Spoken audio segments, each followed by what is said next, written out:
Welcome to Gen Z Hoops, the Gen Z basketball, coaching, and sports business show.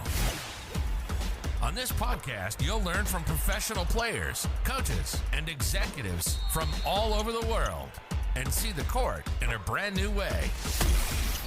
And now, joining you courtside, your Gen Z host, John Hartofilis. Hi, Dr. Elam. How are you? Very good. How are you? Doing great. Really excited to have you on. It's funny. We spoke about this a little bit before the call, but I had no idea that Elam's ending was named after a real person. I thought it was some person from another, some fictional character, something from the Matrix, this ethereal being, and you actually exist. And I'm actually talking to you, which is really, really cool. So thank you so much for coming on. And you're not the only person who had that misconception. So I had the chance to meet Chris Paul at TBT 2019. This is the summer of 2019. It's in Chicago. He had entered a team into the tournament. They had been eliminated by the time it got to the final rounds in Chicago, but he was still very interested in the tournament, really an outspoken proponent of the Elam ending. And I got to meet him, shake his hand, get a picture with him, talk to him for a few minutes. And it was only shortly before that, like a few days or maybe a few weeks before that, that he discovered, that I am a living, breathing person, alive and well. He thought that whoever this Elam person was long gone from the days of like James Naismith or something. But nope, here I am. It's so cool. And it really makes this just all the more fun. To get us started, I'm curious, like obviously everything with the Elam ending has been going on for a while, but it just kind of came onto the NBA scene from the last year's All-Star game. Can you take us back to like your early days, whether it's in college, teaching, coaching, all these different avenues you were kind of going through in the early 2000s, 2010s, and how that kind of led you to where you are now? What did that path look like? You're referring to my career path because, there's kind of parallel paths, I guess, because my full-time jobs have always been in education. So I started as a high school math teacher. Then I was a high school assistant principal and an athletic director. Then I was a elementary principal pursuing my PhD. And then once I had my PhD, that I became a professor. And now I help to prepare the next generation of school principals. But I've loved sports since I was 5 years old. And so I've always had some way to have a foothold in the sports world, working part-time jobs in sports. When I was an undergraduate at the University of Dayton, I volunteered in their athletics communications office. I've worked on the grounds crew for the minor league Dayton Dragons and now work for the Cincinnati Reds for going into my 16th season. Just had different part-time jobs in sports and, had this independent project that's been going on since 2007 that I've found some way to keep moving forward until finally, it's had enough momentum and enough growth to see where it is today. And I think it's still growing, still has a lot of room to grow. It's so cool. And there's all these new things, like whether it's the 4-point shot, all these new ideas that people try to bring into basketball. And for yours to come in 13 years after you created it, it's just so cool.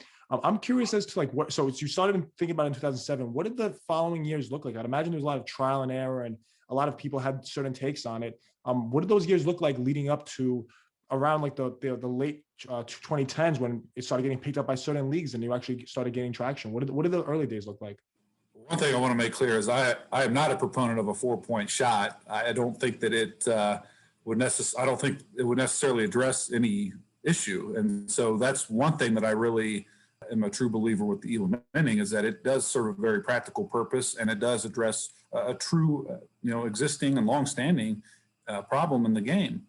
But in 2007, when I first thought of this concept that you could play the last part of a basketball game without a clock, there were some different versions that I tinkered around with.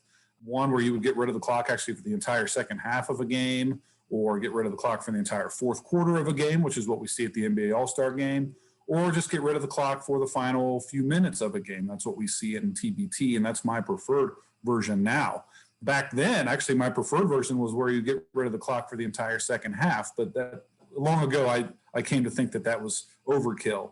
But anyway, when I first explored this, really the whole idea was that I was kind of intrigued by this idea, but I thought, okay, there must be some underlying fundamental flaw that I'm overlooking, and I'm trying to figure out, well, why wouldn't this work? And so I really took a deep dive into the format, really explored it. And the more that I did, the more that I scrutinized it, the more that I was trying to talk myself out of it, the more I actually came to believe in it, the more that I really convinced myself that it was necessary, that it was sound, and that it could be very cool. And so by the end of the summer of 2007, now that I convinced myself, then that was when the really tough part started of trying to convince others in the basketball world that the idea had merit. And that was a 10-year process of reaching out to people and just staying persistent with it and trying to, be positive with it, trying to shape my message, trying to find some avenue to make a more convincing argument. And, again, that was 10 years worth of work before finally took hold in TBT at 2017. And I can honestly tell you, and this is not an exaggeration at all, that this format, which is now called the Elam ending, it wasn't originally, it is something that I have thought about for part of the day, every single day since March 10th, 2007. And for many of those days, most of those days, tried to find some way to move this project forward. And it's exciting now that, much of my heavy lifting is behind me now, because now the concept has a chance to speak for itself. And it can speak for itself much more than I can speak on its behalf. Definitely. And I didn't know, when you mentioned March 10th, 2007, there's an actual, what happened on that day? I thought it was just a time period, but there's actually a specific day we can pinpoint. What happened there? This was a historic day in basketball history. Well, yeah, I mean, I remember this day vividly. And, you could even go before that to 2004. I mean, that was the first that I had kind of like an out loud conversation with my friends about, there's got to be some way to address these issues that we see at the end of a basketball game. But the thing was, we never really had any viable ideas. Well, it was March 10th, 2007. I remember I was living in Dayton, Ohio. I just started my career as a teacher. It was conference tournament Saturday. I was watching an ACC semifinal between North Carolina State and Virginia Tech. And it was one of those games like we see so often where it is highly intense, highly competitive. It is just a great atmosphere all throughout, relatively close game within a couple possessions. And then it comes to the last minute or so, and it just comes to a screeching halt. The air just entirely goes out of the arena. All that intensity, all that athleticism is just gone. And it's just this crawl to the finish line, where Virginia Tech just had really no chance to overcome a pretty slim deficit. And that's when the light bulb went on that, all these phenomena that we see are attributable in some way to basketball's game clock. And maybe if you just got rid of the clock at the end of the game, maybe that would address these issues. I absolutely remember the light bulb going on that day. Incredible. And it's funny because we always think about March Madness being the product of game winners. And this one game should be played on NBA TV for generations to come, because it produced so many more game winners, because every game with the Elam's ending has a game winner. So the fact that this one game that was so boring at the end, I'd imagine, produced so many more game winners is pretty funny to think about.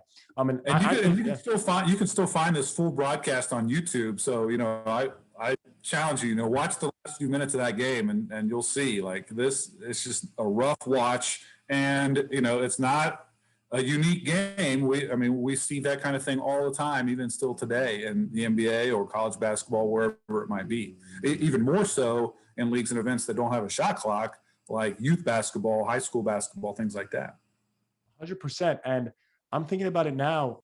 When I originally brought up the 4-point shot and all of that, and how, when you think of those wacky rules, the cool thing about the Elam is that you actually have a purpose. There's such a distinct purpose behind this, which is great to think that there's actually such a good reason as why this should be added. Do we have that the game might be available online, but do we have your reaction anywhere? Is there a tape of you storming away from the TV and throwing things at the wall? Does that exist anywhere? Or no, does that not? It doesn't exist. No, that doesn't. That would be great. I'd love to see what my face looked like when it happened. Just for one, because I was so much younger then and had a lot more hair. But actually, it wasn't anger. It was, really, it was excitement that I think I'm onto something here. And it was one of those things where your brain's moving so fast that it's hard to keep up with it. You're trying to jot things down, jot notes down. And trying to keep up with your brain, because it was something like, I think I'm going to explore this idea. So cool thinking about that kind of light bulb moment. And After that, obviously, after the light bulb moment, you obviously had to think about how to make this a reality and have something to back it up more than just your opinion on it or your feelings. So what kind of analytics do you think really back up the purpose of the Elam ending and why it should be used? And that's kind of how you prove it to people. Great question. So, it'll be difficult to explain fully in this venue here, but just, a few things that I looked at, because again, I thought of this right before the start of the NCAA tournament in 2007. So for that year, I was running out of college basketball games that I could look at and explore and kind of tinker with this idea. So for the 2007 NCAA tournament, I whipped up kind of this study where, and this is before I had DVR capabilities. I was recording these games on VHS tapes and like rewatching them that way. But, looking at, first of all, I wanted to see how often do teams use this fouling strategy late in the game and how effective is it?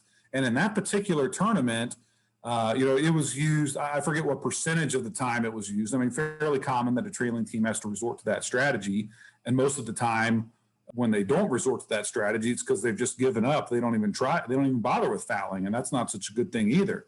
But in that particular tournament, there was not, there weren't any games where a team was able to use that strategy and come back and win the game. So that was one thing that was really striking to me is, okay, we've always known that this is a boring strategy, but wow, it's not even an effective strategy. And yet it's still the trailing team's best option. So that was really striking to me to think that, late comebacks really are more difficult than we even think that they are.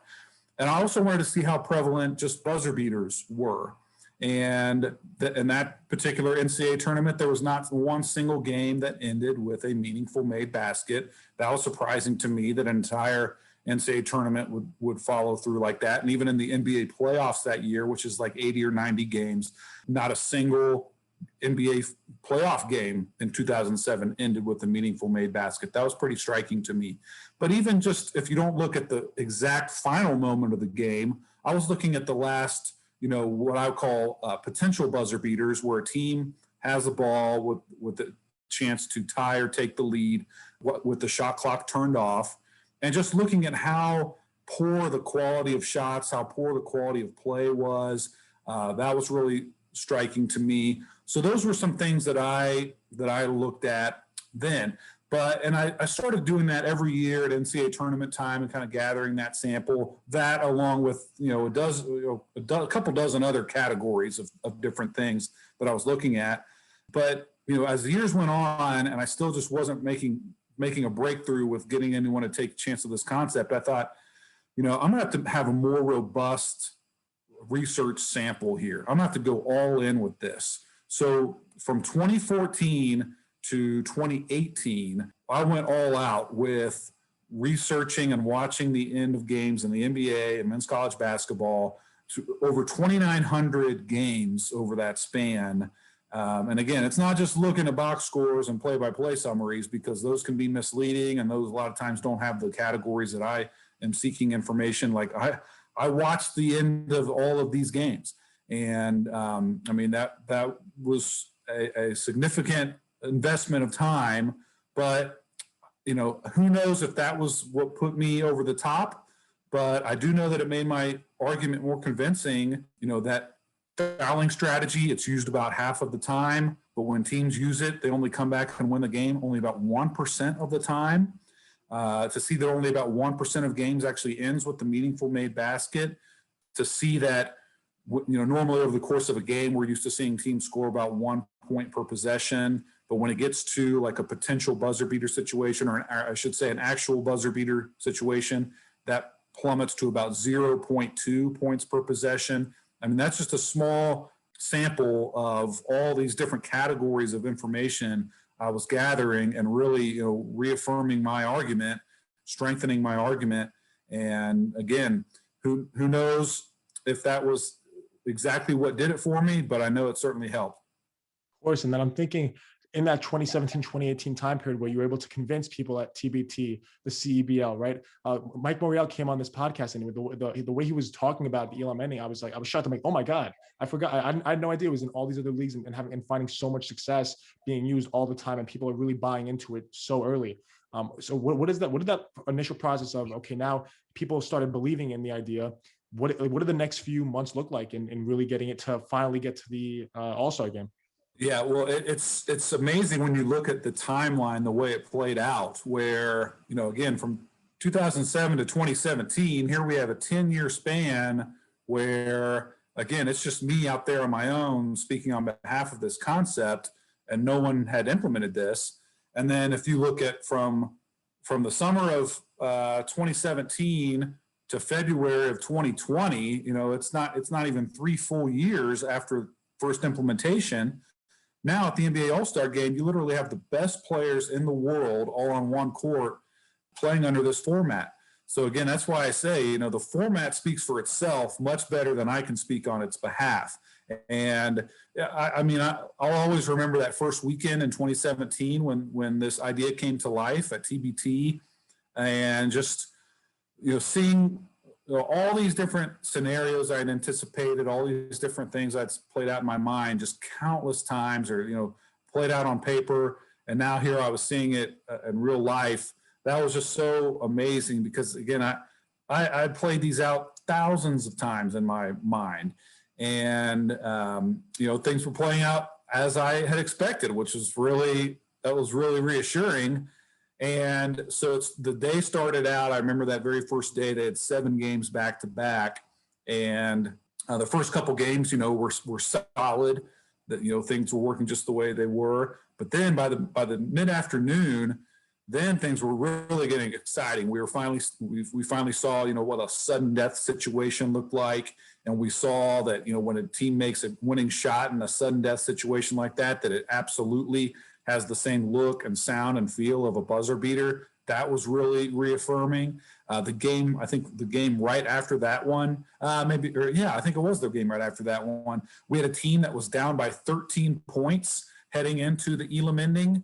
And then, it's a game that, you never see that kind of a comeback under the regular format that late in the game, because there's so many forces working against the trailing team. But here in this game, the trailing team went on a 14-0 run to take the lead, and then it was neck and neck the rest of the way. And so that was amazing to see, because, again, that was something that I was confident about, was that the Elam ending could lead to more late comebacks. And here in the 6th game in Elam ending history, we saw just this amazing comeback where a team was down by 13 after the clock was shut off and came back to take the lead. Really, incredible thing about how it can not just add more buzzer beaters, but also more comebacks and just everything that makes the game exciting. Because a lot of times my dad's not too big into sports, but he'll watch it with me. And I'm like, Dad, you don't have to watch the whole game. Just watch the last 4 minutes. Watch the last 2 minutes. And half the time we're watching Geico. We're watching commercials during those last 2 minutes. So it's really cool to think about how we could really start seeing more exciting basketball down the stretch. And one question I have about the All-Star game, obviously everyone was so excited about how there was a heightened defensive intensity. Everyone was really enjoying it. I'd love to talk about that. But my biggest thing is, what are your thoughts on it ending on a free throw? Is that, when you look at the Elam ending, do you see it as having to end on a made basket, on a made field goal, or can it end on a free throw? And what are your thoughts there? So I have a lot to say about that. One is, I think for the Elam ending concept, I think that might have actually been a really good thing that first All-Star game ended that way. Because think about this, because for many people who oppose the Elam ending, that's their number one critique, is that, a game could potentially end with a free throw. Well, here, for many people, this is the first time they're ever seen the Elam ending. And in that game, that phenomenon happens, and yet they still love it. Still, like 90% of the feedback was positive about the Elam ending, even though that one most common critique was present in that debut. So I think that's actually a good thing, because now it's like, well, I mean, all the detractors, they don't have anything left after that. I mean, that was their one and only critique in many cases, and it was already evident there, and yet still people are enjoying this idea. But what I say most commonly to those who say that they don't like the Elam ending because a game can end that way, I say, well, wait a second, hold on. If you don't like seeing games decided by free throws, then you should love the Elam ending. I mean, it's the norm under the regular format to see games decided by free throws, and it's the exception under the Elam ending. I almost think it's like a comical argument that someone would say that. I would never want to overregulate the game to like mandate that a game can't end with a free throw. I think that would lead to all sorts of junky strategies and unintended consequences. So I think we have to live with the possibility that, 15 to 20% of games might end with a free throw. But still, let's think about that.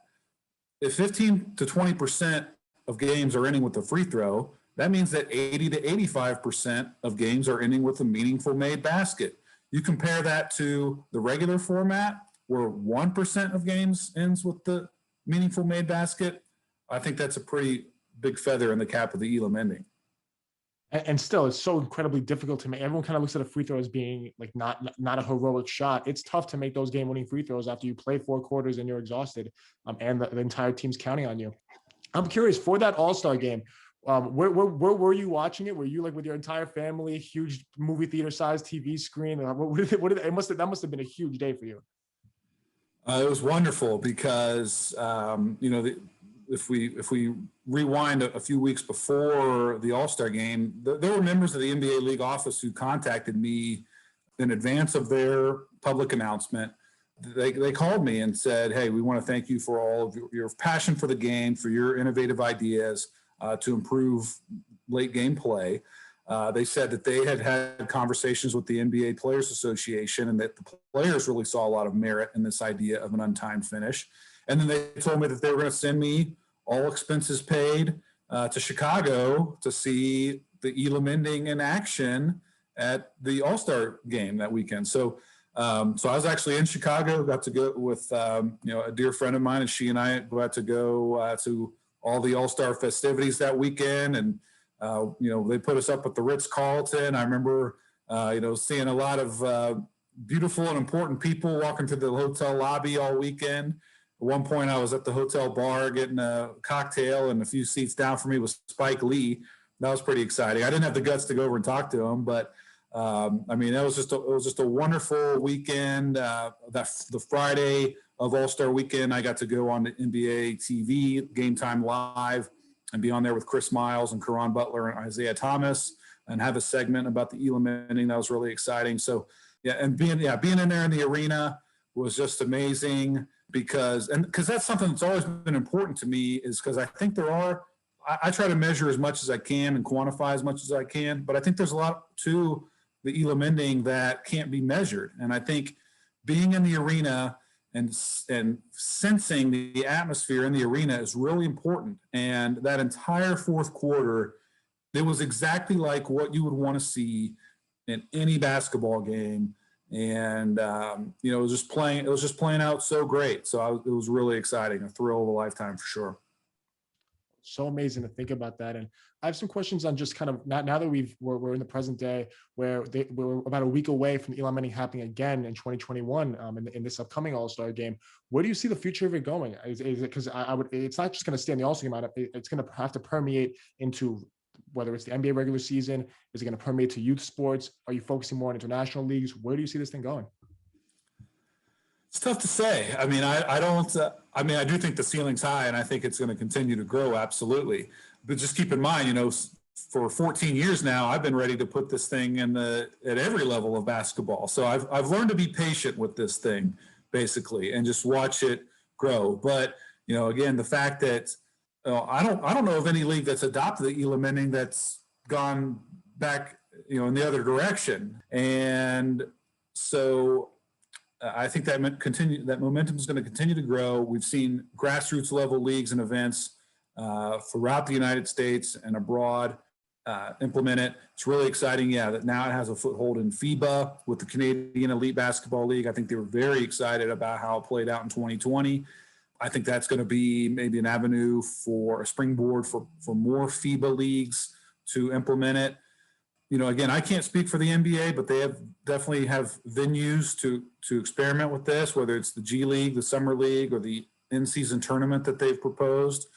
College basketball has venues such as the NIT, CBI, CIT, some of those early season tournaments, AAU tournaments, high school. Yeah, it's hard to tell what the sequence is going to be of who's next and then who's after that, but all I know is that I'm very, very confident that it's going to continue to grow. And eventually I do think we're going to see it at the highest levels of play. And what we're going to be seeing at all these levels of play, is it kind of a finished product, would you say? Or there's some, what are some of the best suggestions you've heard? And then also, I'm also kind of curious, what are some of the wacky suggestions you've heard? People are like, oh, like Nick, you should do this. And you're like, no, that's going to don't mess with my baby. Don't mess with my creation like that. What are those suggestions that you kind of heard of that you like, and other ones you kind of don't like so much? So, I mean, one thing that any league or event would have to tinker with a little bit is the settings of when you shut off the clock and what you set the target score to. Even in TBT, we originally were at under 4 minutes and +7, and we've since shifted to under 4 minutes +8, just to get closer to 4 minutes worth of game time during that untimed portion. I think for TBT's sake, we're pretty close to done with tinkering with it.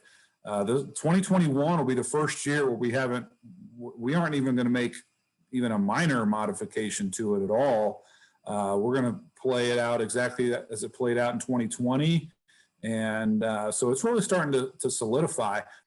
Has anyone wanted to, I'm trying to think of, like, because I saw on Twitter, people were talking about how for the free throw thing, you just bump the target score up 1. It like just distances you from the other team, which I'm sure you don't like that one too much. Or, well, I mean, I was intrigued by it. But I kind of played that out on paper, and I still think that if that were to happen, then why wouldn't you just foul on every possession? If it's impossible to lose at the free throw line, why wouldn't you just foul on every possession? Because you can't lose. And then you have a chance at making a 3, and then wow, yeah, that is that at that point that's a huge loophole in the game, and that would lead to almost an eternity of basketball. Until you were down by 10, that would lead to an eternity of basketball. Even if you were down by 10, you would, like, if you're down by 10 and you can't give up another point, well, just foul them. Maybe they score free throws, but you're still in the game. Maybe they miss, and hey, even better, like you. Maybe we get a steal. Yeah, you literally just foul on every single possession because you can't lose. Yeah, I can't have that. One question I was kind of curious about: do you see Elam ending kind of just the idea of shutting off the clock, moving over into any other sports, for example? Like, for example, football is big on the victory formation. And that kind of makes the last 2 minutes of football games sometimes they're just taking a knee, and everyone knows who's going to win. Other sports, whether it's soccer, sports like that, have you ever thought of that, or has anyone ever entertained that idea? I love this question because I thought about this very, very much back in 2007 when I was first exploring this of, well, what makes basketball different? I think that's one of the things that's really exciting about the Elam ending is that this is really an offer and an option that's only on the table for basketball. If you look at any other time sport, whether that's football, soccer, hockey, you can go way down the line with things like lacrosse, water polo, handball, lots of different things. All these other time sports have a scoring rate that is much lower. Scoring is much less frequent. It's much more sporadic than it is in basketball. So for all these other sports, you can't really rely on scoring to serve in place of a clock because the scoring is just not dependable enough. But in basketball, well, and I will say basketball in its infancy was the same way. And that's why I think Dr. James Naismith was absolutely right to govern basketball by time, because in the early days of the sport, games were very, very low scoring in basketball. So again, it was one of those sports that was dependent on a clock. It didn't have any other feat like, scoring in volleyball or tennis that can serve as the clock. Outs serve as the clock in baseball because they're accumulated fairly rapidly. But basketball for the last 100 years or so has had a scoring rate that is clearly distinct, way, way higher than all these other time sports. Basketball is the only sport that could realistically use points in place of a clock for part or all of its game. So I think the Elam ending is an option that's only on the table for basketball, and I think basketball needs to take advantage of that.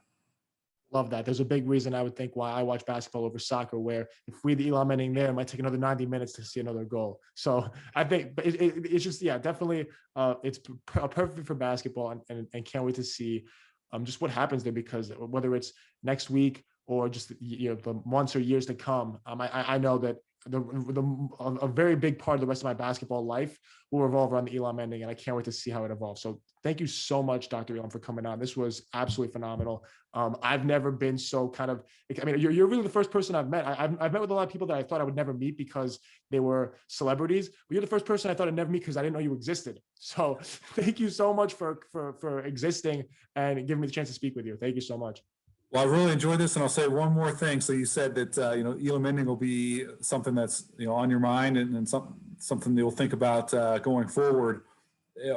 I hope that's a good thing. It can be a little bit of a curse because I can tell you that since I thought of this idea back in March of 2007, literally every time I watch a basketball game, whether it's NBA, men's or women's college basketball, Olympics, whatever it might be, every single time I watch a basketball game since then, over that 14-year span and counting, I always think, well, what would the target score be if we were using the Elam ending, how the ending might play out differently, which I think, still to this day, even after all those years, I think it's still fun. Hopefully you will too, but I just hope I haven't cursed you with that. Hopefully soon it won't be a curse, because every game will have that. So I'm never going to be thinking, it's going to be normal. So really can't wait to see that. And of course, this episode is going to be, I know everyone's going to learn so much. It's going to be the one episode everyone's like, oh my God, like number one, like this is just so cool. So I can't say that enough. Thank you so much. It's been great. Thank you. Thanks for listening to Gen Z Hoops. Make sure to follow, like, and subscribe on Instagram, LinkedIn, and all major social media platforms at Gen Z Hoops. You can tune in and subscribe on Apple Podcasts, Spotify, YouTube, and every other podcast platform on the planet. Get ready for the next episode.